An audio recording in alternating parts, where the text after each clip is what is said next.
I never considered myself the type to be afraid of the woods. I grew up camping with my dad, spending long weekends hiking, fishing, and sleeping under the stars. Solitude never bothered me. In fact, I welcomed it.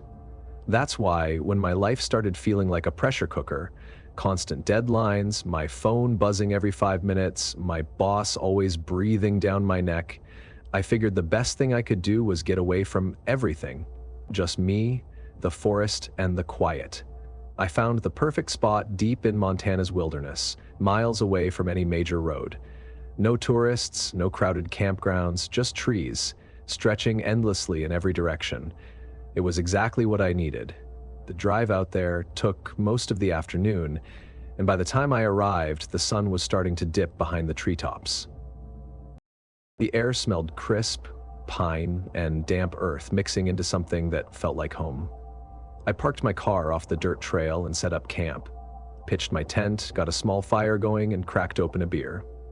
As the sky turned dark, I let myself unwind for the first time in what felt like years. The only sounds were the occasional rustling of leaves and the distant hoot of an owl. Peaceful.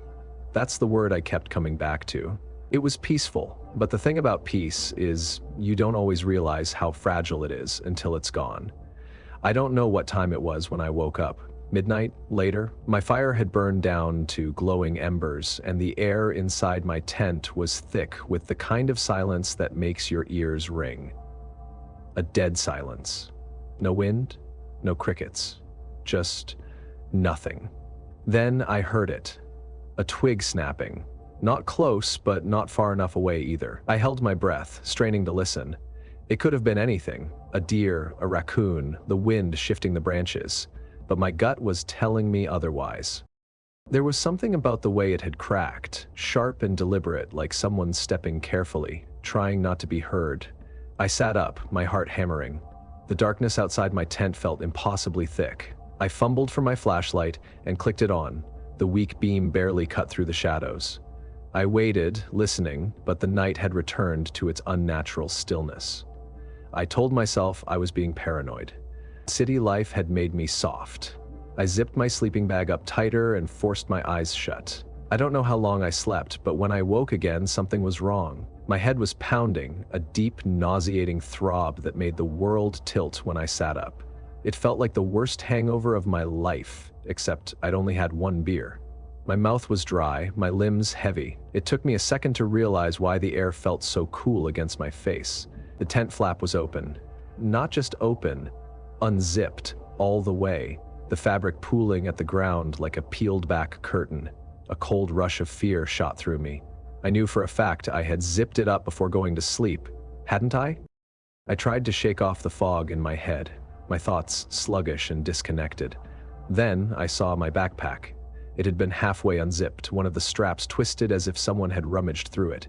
My flashlight, my car keys, my wallet. They were all still inside, untouched.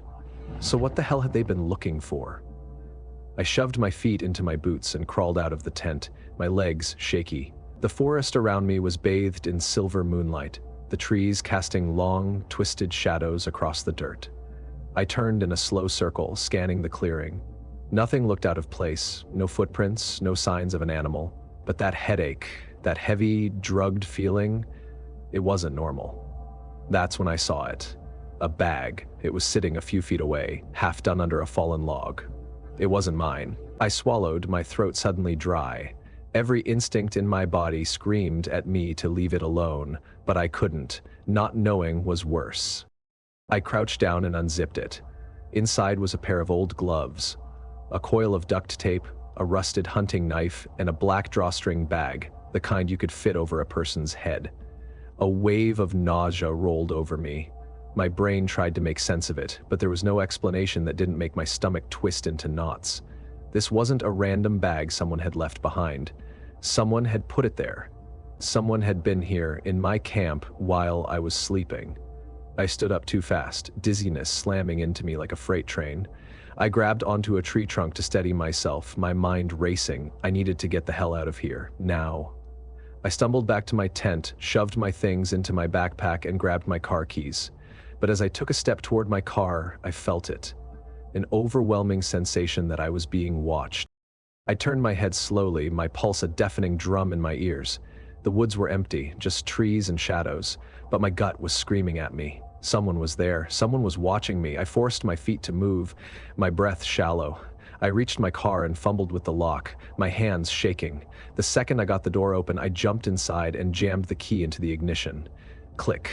The engine didn't start. Click, click, click. Nothing. My breath came in short gasps. My car had been fine when I arrived. The battery wasn't dead. Someone had done this. Someone had tampered with it. Footsteps, soft, slow, coming from the tree line. I snapped my head up, my eyes darting across the darkness. I didn't see anyone, but I felt them. Panic surged through me.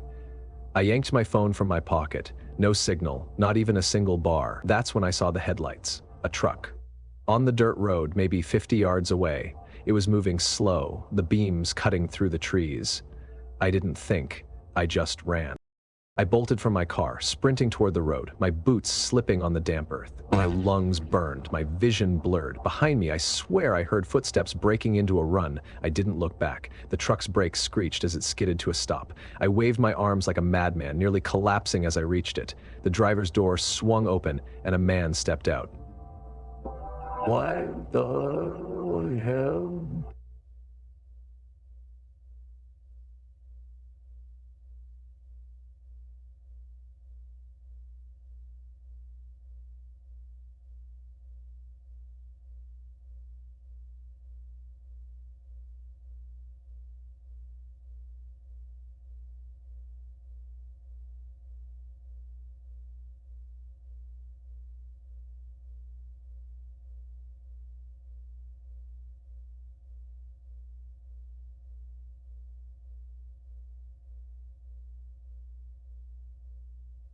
Please, I gasped. Please, you have to.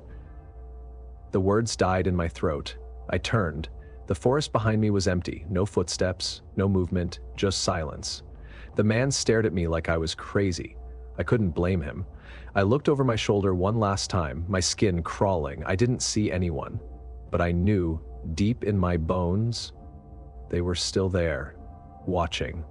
I never went back for my car. I never even looked at that forest again. I don't camp alone anymore. I never thought much about the feeling of being watched. I always figured it was one of those primal instincts left over from when we had to worry about saber-toothed cats lurking in the shadows. I used to roll my eyes when people talked about it. That creeping sensation on the back of your neck, the way the hairs on your arms stand on end. Just the mind playing tricks. I don't think that way anymore. After what happened to me in Arizona, I know better. I had been traveling alone for years, setting up camp in national parks, deserts, and quiet, forgotten places where the sky stretched endlessly and the only sound was the wind. Photography was my passion, and few things compared to capturing the Milky Way against the lonely expanse of the desert. That's why I ended up at that campground in the middle of nowhere. The place had been recommended in a travel forum, far from major roads, far from people. A tiny slice of solitude in the vast Arizona desert. Exactly what I wanted. I arrived late in the afternoon, the sun an angry red orb sinking behind the jagged hills. My RV bumped along the dirt road leading into the site, kicking up clouds of dust that shimmered in the golden light. When I finally parked, I took a deep breath, letting the heat of the day settle into my skin. It was perfect. A scattering of other campers were parked near the entrance, but I drove farther in, putting distance between myself and the handful of people who had set up for the night. I liked my space. The silence out here was different from anything you'd find in the city. It wasn't the absence of noise. It was a weight, a pressure that settled deep into your bones. I got my camera ready as the last light of day faded, setting up my tripod just outside the RV. The sky deepened into a violet blackness, and soon the stars were out in full force, glittering and endless. I was lost in the moment, snapping photos, adjusting my focus, drinking in the sheer vastness of it all. Then I heard it. A sound so soft I almost missed it. Gravel shifting. Not the wind, not an animal. Something deliberate. I stopped, my finger hovering over the shutter button. My breath caught in my throat as I turned my head, scanning the darkness beyond my RV. Nothing. just the empty desert stretching out into infinity. I exhaled, shaking my head. Probably just my imagination. The desert had a way of playing tricks on you, especially when you were alone. I packed up my gear and stepped inside, locking the RV door behind me. I felt safe there, wrapped in the thick metal walls, the comforting hum of the AC cutting through the stillness. I made myself a quick dinner, checked my photos, and crawled into bed. I should have known I wouldn't sleep easy that night. Sometime later, hours maybe, I woke up. Something wasn't right. The air in the RV felt heavier, thick, like a storm was coming, but the desert was clear.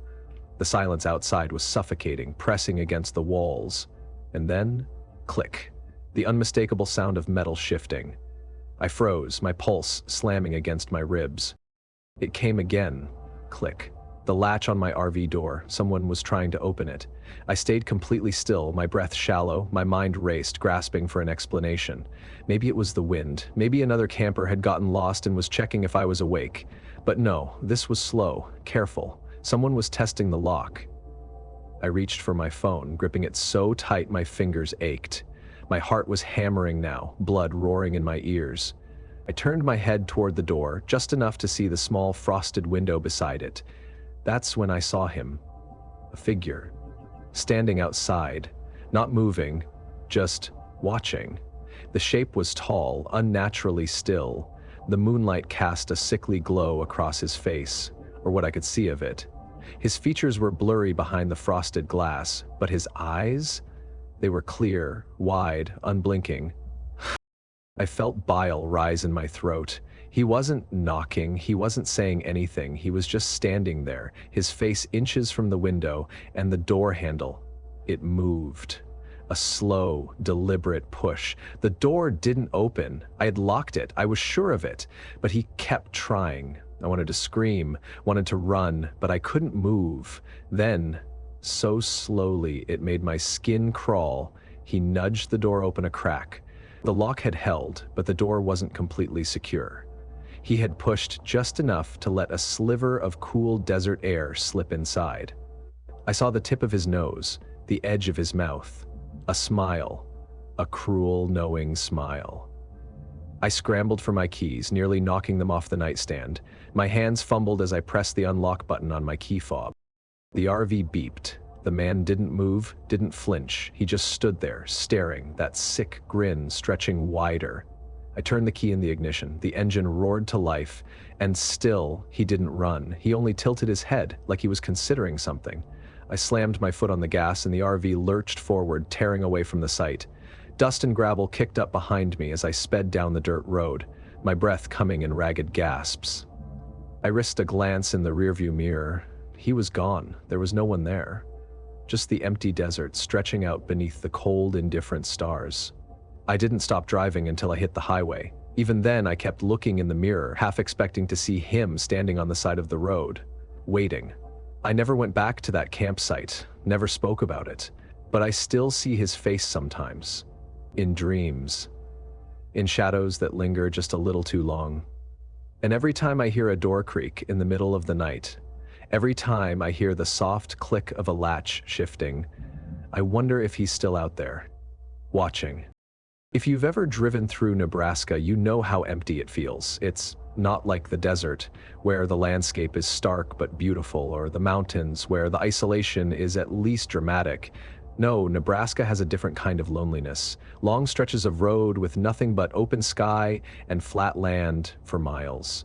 I used to love that feeling. Used to find peace in the quiet monotony of the highway. But now, whenever I see an empty road stretching into the distance, my hands get clammy on the wheel and my gut twists in ways I can't explain. Because I know. Sometimes the things that scare you the most aren't the ones you can see. Sometimes they're the ones that just shouldn't be there. I had been on the road for weeks, driving across the country in my old camper van. It was something I had always wanted to do after retiring from trucking. A final journey on my own terms, no cargo, no schedules.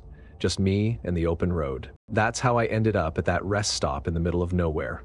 It was just off Highway 83, a small pull-off surrounded by nothing but empty land. The kind of place where you could step outside and hear absolutely nothing but the wind. It was nearly sunset when I pulled in, the sky bleeding orange and pink across the horizon. There was only one other vehicle in the lot, a white van. I didn't think much of it at first. Maybe another traveler, someone like me, stopping for the night. But something about it rubbed me the wrong way. The way it was parked, angled slightly away from the road, half hidden behind a patch of dried-out bushes, like it was trying to stay out of sight. I ignored it, or at least I tried to. I went about my usual routine, cooked a small meal on my propane stove, cleaned up, and settled in for the night. I had parked near a picnic table, giving myself a little space from the van, but the thought of it kept nagging at me. Had it been there when I pulled in? I tried to remember, tried to picture the lot before I parked. I wasn't sure. By the time the last light drained from the sky, the van still hadn't moved. No doors opening, no engine turning over. Just sitting there, silent, watching. I locked my doors, shut my curtains, and climbed into my sleeping bag. I told myself I was being paranoid. People travel alone all the time. Not every lone vehicle on the road is some kind of threat. But I couldn't shake the feeling that something wasn't right. I must have dozed off at some point, because the next thing I knew, I was awake, and someone was knocking on my window. A soft, deliberate tap. I held my breath, frozen beneath my blanket. The knock came again. Then, again. I swallowed hard, my mouth suddenly dry. My van had 3 windows, one in the driver's side door, one on the passenger side, and a small one near the back. The sound was coming from the passenger side, from right next to where I was sleeping. I turned my head slowly, my heartbeat hammering in my ears. The curtain was drawn. I couldn't see who, or what, was outside. I waited for a voice, for footsteps, for anything. Nothing. Then, just as I started to think I had imagined it, the headlights of the white van turned on, blinding, flooding my camper with stark, unnatural light. I jolted upright, my pulse spiking. My own headlights were off, my engine wasn't running. But that van, it had been dead silent all night. I hadn't heard a door open, hadn't heard an engine start. It was just on. And then, the knocking turned into pounding, hard, violent. The whole van shook with the force of it.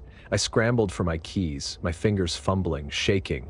The pounding grew frantic, hammering at every surface, the side, the back, the roof, like there was more than one person. I turned the key in the ignition. The engine sputtered. I twisted harder, gritting my teeth. The van refused to turn over. And then, just as suddenly as it started, the knocking stopped. Silence. The kind of silence that feels like a held breath. I sat there, frozen, my hands gripping the wheel so tight my knuckles turned white. I didn't move, didn't blink, didn't breathe. Then, the passenger door handle rattled, a long, slow, deliberate twist. I slammed my foot on the brake, gripping the gear shift. If I had to, I'd roll this damn van forward and figure out the rest later. Then, from the other side of the window, barely above a whisper, a voice. Let me in. I didn't wait to hear more. The engine roared to life. I threw it into drive and floored the gas. My tires shrieked against the pavement as I sped out of the rest stop, gravel kicking up in my wake. The white van's headlights followed me for a moment, illuminating the road, making it impossible to see anything beyond their blinding glare. Then, darkness. I checked my mirrors. The van was gone. There was no lights, no movement, just an empty road stretching into the night. I didn't stop driving until I hit a small truck stop an hour later. I parked under the brightest lights I could find, my hands still trembling as I turned the engine off. I barely slept that night. The next morning I checked my van. No dents, no scratches, no sign that anything had happened at all. And when I went online looking for news about that rest stop, searching for reports of anything suspicious, there was nothing. No mentions of a white van, no missing persons, no unsolved crimes, nothing. Like it had never existed. But I know what I saw. I know what I heard. I haven't slept at a rest stop since. And if you ever find yourself on an empty highway, pulling into a quiet lot for the night, if you see a white van parked nearby, facing just the wrong way, sitting too still, don't stay, don't wait.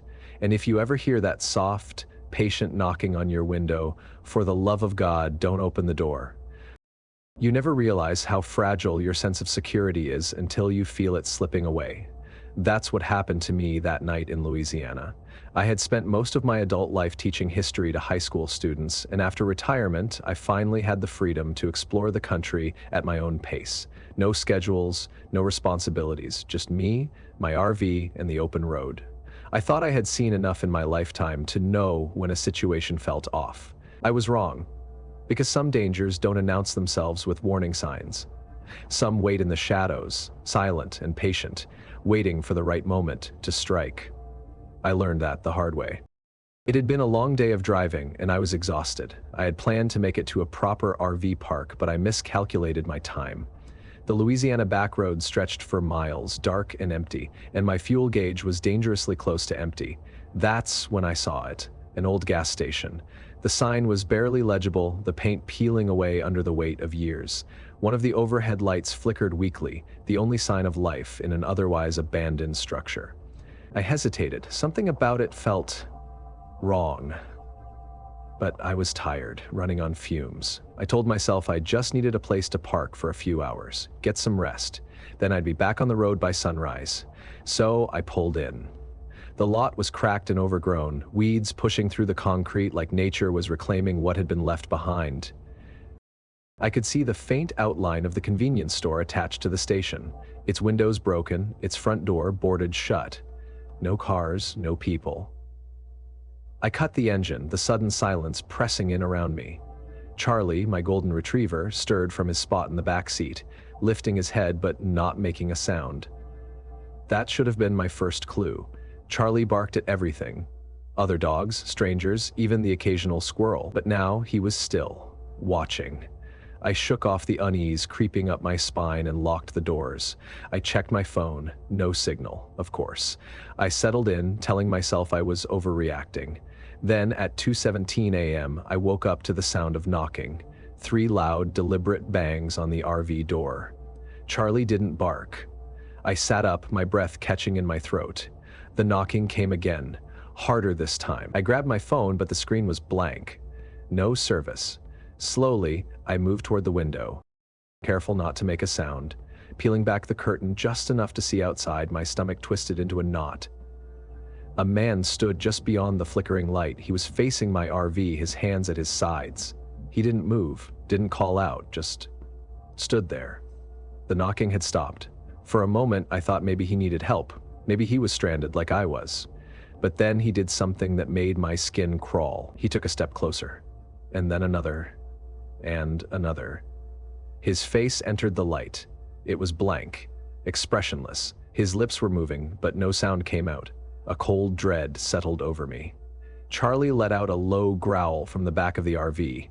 That's when I noticed something even worse. There was movement behind the man. More shadows shifting near the boarded-up gas station. I counted 3, no, 4 figures. They were moving slowly, deliberately, fanning out as if trying to surround me. Panic surged through me. I reached for the ignition. Then I heard a voice, low, desperate. "Please, help me!" It was the man outside my door. I hesitated. His voice was shaking, his body hunched like he was in pain. He stepped forward, pressing his hand against the door. "Please, they're coming!" I swallowed hard, my fingers tightening around my keys. This was wrong. Something about this felt staged. I glanced at the other figures. They had stopped moving, waiting. Then Charlie lunged at the door, barking wildly. The man's expression didn't change. Not fear, not relief, just blank, like he had expected it. That was the moment I knew. It was a trap. I turned the key. The engine roared to life. The figures moved. Fast. The man at the door lunged, grabbing the handle. The others sprinted toward the RV, their footsteps echoing against the concrete. I threw it into drive. The RV lurched forward, tires screeching as I hit the gas. A loud thud rattled the roof. Something, or someone, had jumped on top. I didn't stop, didn't think, I just drove. The gas station disappeared in my rearview mirror. For a second I thought I was safe. Then I heard it. A scraping sound above me. The weight shifted, moving toward the front. A shadow passed over the windshield. Someone was crawling down the front of the RV. I swerved, gripping the wheel as I tried to shake them off. And then, a hand slammed against the glass, fingers spreading wide, pressing hard against the windshield. I hit the brakes. The RV skidded, tires shrieking. The body flew forward, hitting the pavement with a sickening crack. I didn't look. I didn't stop. I kept driving, for miles, until the sun broke over the horizon and the weight in my chest finally loosened. When I finally pulled into a crowded gas station later that morning, my hands were still shaking. Charlie was curled up in the passenger seat, still tense, ears twitching at every sound. I stepped outside, taking deep breaths, trying to slow my racing heart. That's when I saw it. My RV.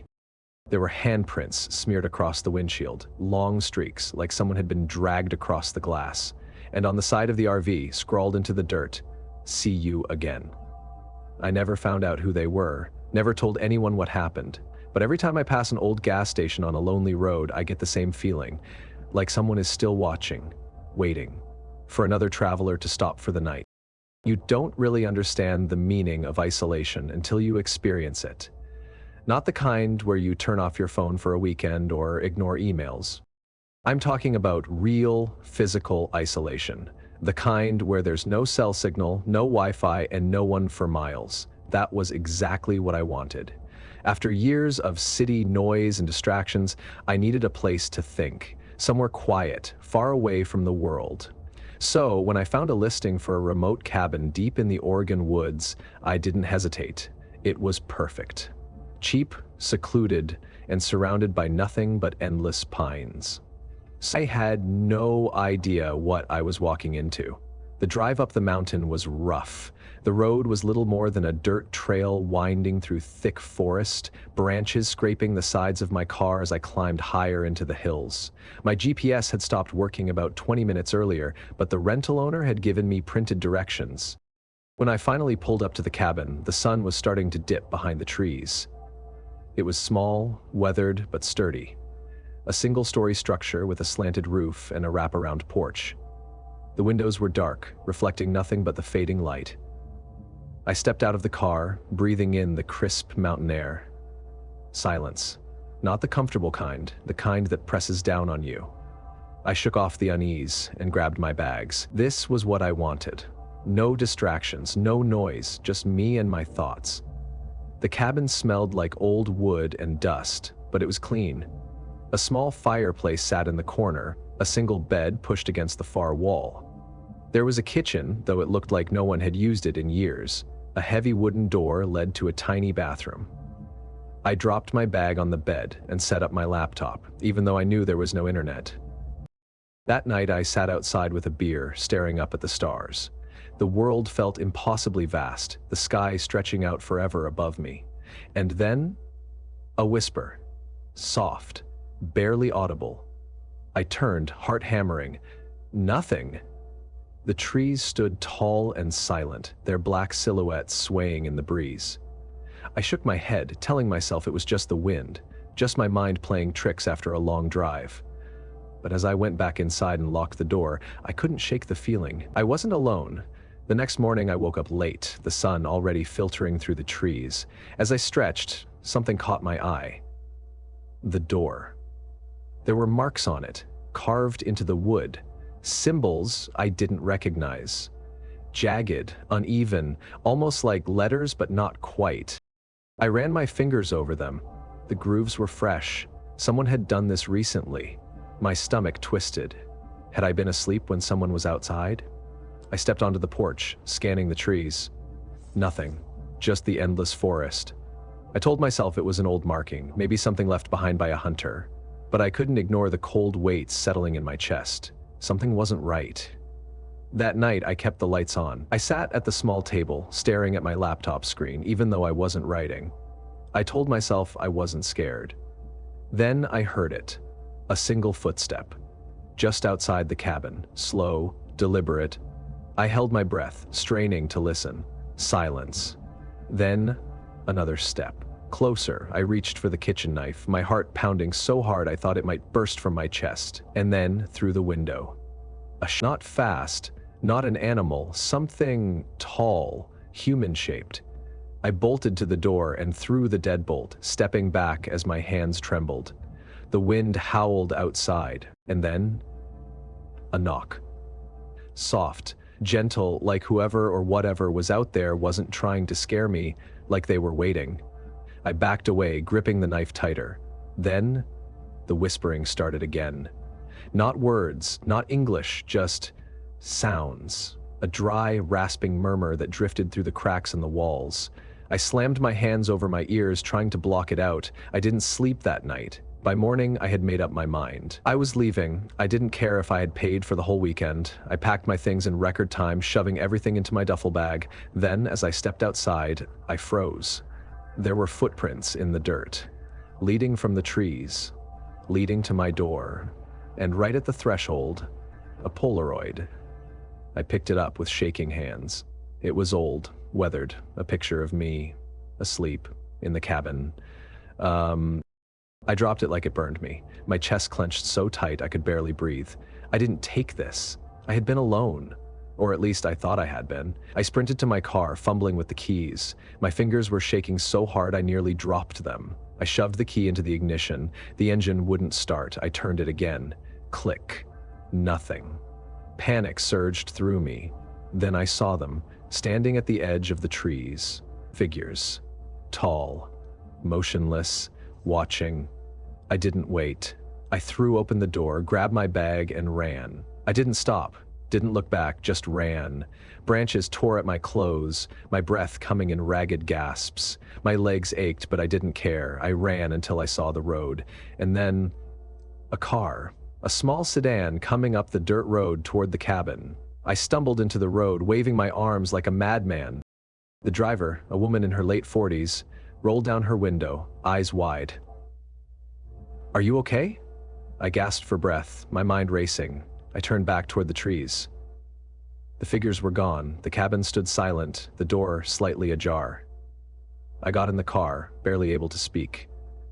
She drove me to the nearest town, and I didn't look back once. The rental owner called me a week later, asked why I had left in such a hurry. I didn't tell him. Didn't mention the symbols, the whispers, the Polaroid. I just said something had felt off. He sighed on the other end of the line. "You're not the first." I hung up. I don't go into the woods alone anymore, and sometimes, when I wake up in the middle of the night, I check my windows, because every now and then, I swear I hear it, a whisper, right outside my door. There's something about the ocean that makes you feel small. I've traveled to dozens of coastal towns, capturing the loneliness of lighthouses, the abandoned boardwalks, the way the fog rolls in off the sea like a living thing. But no matter how many photos I take, the ocean always feels like it's watching. Waiting. I never feared the water before, but that was before I found the ferry. After what happened at the cabin, I needed a change of scenery. I had spent weeks locked inside my apartment, replaying that night over and over. The whispers, the Polaroid, the figures in the trees. I barely slept. When I did, I'd wake up sweating, convinced I heard something just outside my window. So I packed up and hit the road again. Maine seemed like the perfect escape. Quiet. Isolated. The kind of place where I could lose myself in photography and forget everything. I drove up the coast, stopping in sleepy little towns that felt frozen in time. There was something eerie about them. Shuttered diners, boats bobbing in the harbor with no one aboard. But I told myself I was imagining things. Then I found the ferry dock. It was late afternoon when I spotted it. A narrow road leading to a pier, the ocean stretching endlessly beyond it. There was a sign, rusted and leaning, but the words were too faded to read. Something about it called to me. I parked the car and grabbed my camera. The dock was empty. No birds, no wind, just the faint creaking of the wooden planks beneath my feet. And the ferry. It was small, maybe 50 feet long, still tied to the dock. The paint was peeling, the windows dark, no signs of life. I hesitated. I wasn't supposed to be here, but I was used to bending the rules for a good shot. I stepped aboard. The metal groaned under my weight, but the boat didn't move. It felt solid, like it had been here for a long time. I raised my camera, snapping pictures of the rusted deck, the empty cabin's cabin. Everything was coated in salt and time. Then, the door behind me clicked shut. I spun, heart slamming into my ribs. The entrance to the ferry, the same one I had just walked through, was now closed. I grabbed the handle, twisted it. Locked. The hairs on my arms stood on end. I was alone, wasn't I? I turned back toward the deck, my pulse a hammer in my ears. A fog was rolling in fast, swallowing the pier, the car, the land itself. I took a step forward, and the boat shifted. Not from the tide, from weight. Something else had stepped aboard. The metal beneath my feet shuddered as if the ferry had just come alive. Then, footsteps. From the upper deck.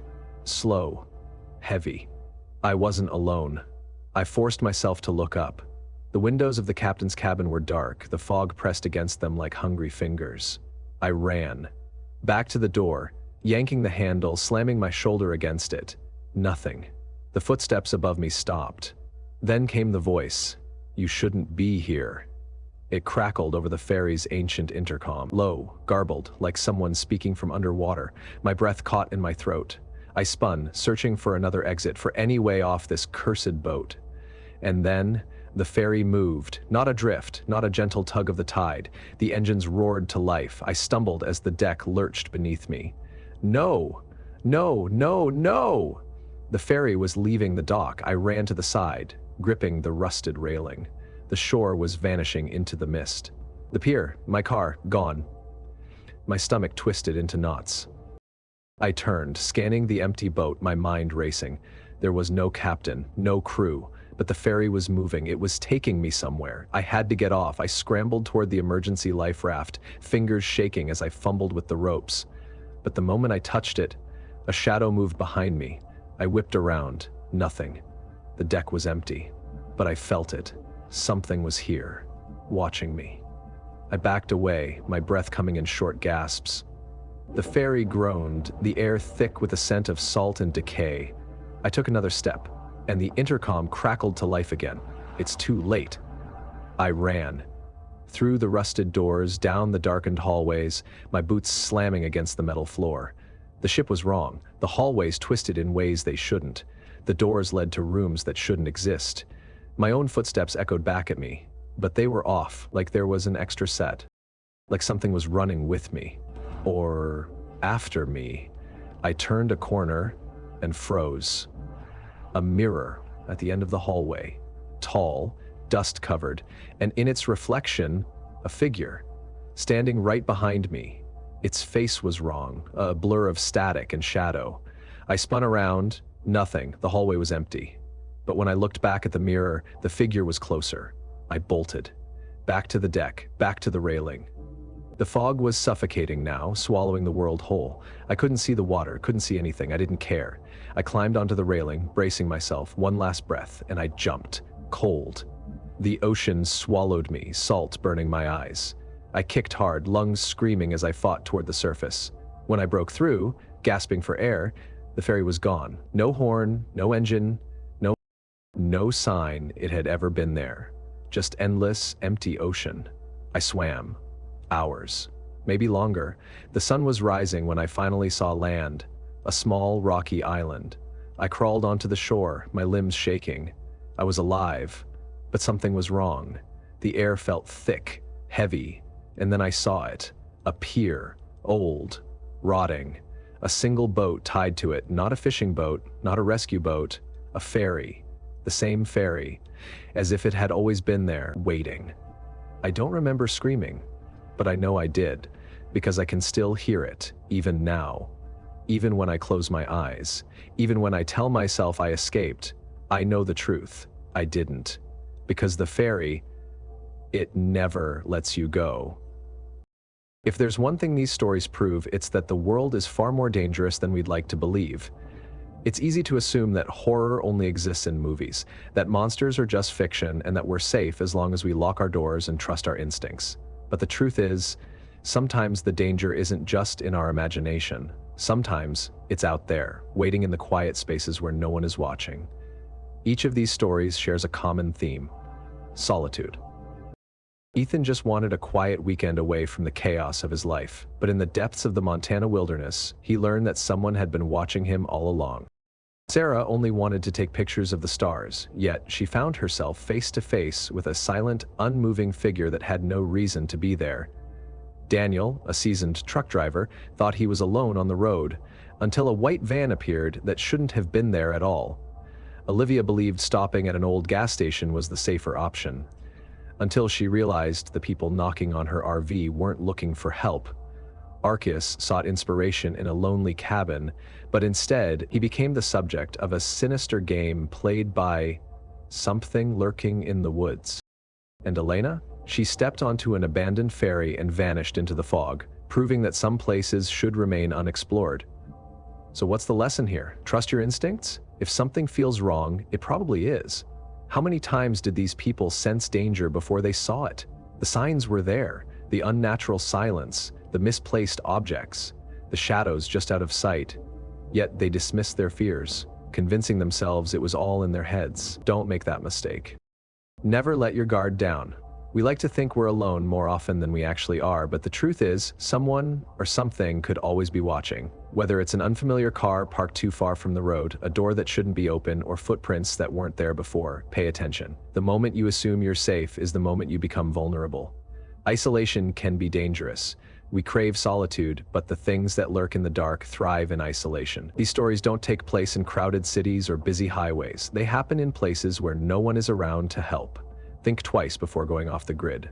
Sometimes being alone isn't peaceful. It's a trap. The worst thing you can do is hesitate. Every person in these stories had a moment where they could have left sooner, a moment where their survival instincts kicked in, but they second-guessed themselves. Don't wait for something worse to happen. If your gut tells you to go, go. I want to thank every single one of you for taking the time to listen to these stories. If they made your heart race, if they made you think twice about that solo road trip or that quiet night in the woods, then they've done their job. If you ever had an experience like this, something that didn't make sense, something that still keeps you up at night, share it in the comments. The world is full of mysteries, and sometimes the scariest stories are the ones that haven't been told yet. Stay safe, stay aware, and most importantly, never ignore the feeling that something isn't right, because sometimes you're not alone. Thank you for watching Enigma of the Unknown. Until next time, keep your lights on.